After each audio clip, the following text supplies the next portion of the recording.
ይገርማል። አጎላጎሌ ጎሌ አጎላጎሌ ጎሌ አጎላጎሌ ጎሌ። የተከበራችሁ የሎሬት ሚዲያ ቤተሰቦቻችን በዛሬው ዕለት በአዊ ብሔረሰብ ከሚከበሩት በዓላት አንዱ የሆነውን አጎላጎሌ የተሰኘ የቂጣ በዓልን በአንድ ደቂቃ የምንቃኝበት ፕሮግራም ይዘን ብቅ ብለናል። አጎላጎሌ እንደ አሱሪቴና እንደ ፈረሰኞች በዓል ትኩረት ተሰጥቶት የሚከበር በዓል ባይሆንም ብዙዎች ይህን በዓል ከበዓልነት ባሻገርም የሃይማኖታዊና የመንፈሳዊ አንድምታን ሲሰጡ ይስተዋላሉ። ይህ ወደ እውነት የቀረበን ብቻ ሳይሆን እውነትም ነው። አጎላጎሌ ሕፃናት ዛንኬር ወይም ዛንክራን የተሰኘ ከእንጨት ተሰርቶ በእሳት ተለብልቦ ዝንጉርጉር የሆነ ዱላ በመያዝ በህብረት በመሰባሰብ አካባቢውን እየዞሩ አጎላጎሌ ጎሌ አጎላጎሌ ጎሌ እያሉ በአገውኛ ቋንቋ እያዜሙ ቂጣ ይለምናሉ።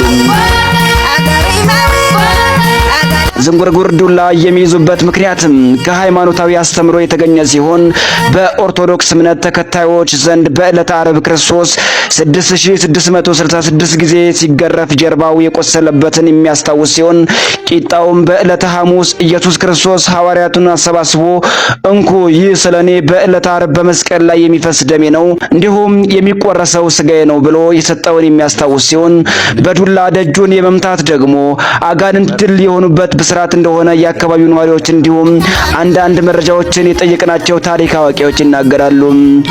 በአጎላጎሌ ዕለት ቂጣ የከለከሏቸውን ቤቶች እንዲህ እያሉም በመግጠም ያሽሟጡባቸዋል። አገልግል ሲያ አጎሬክ ሲያ።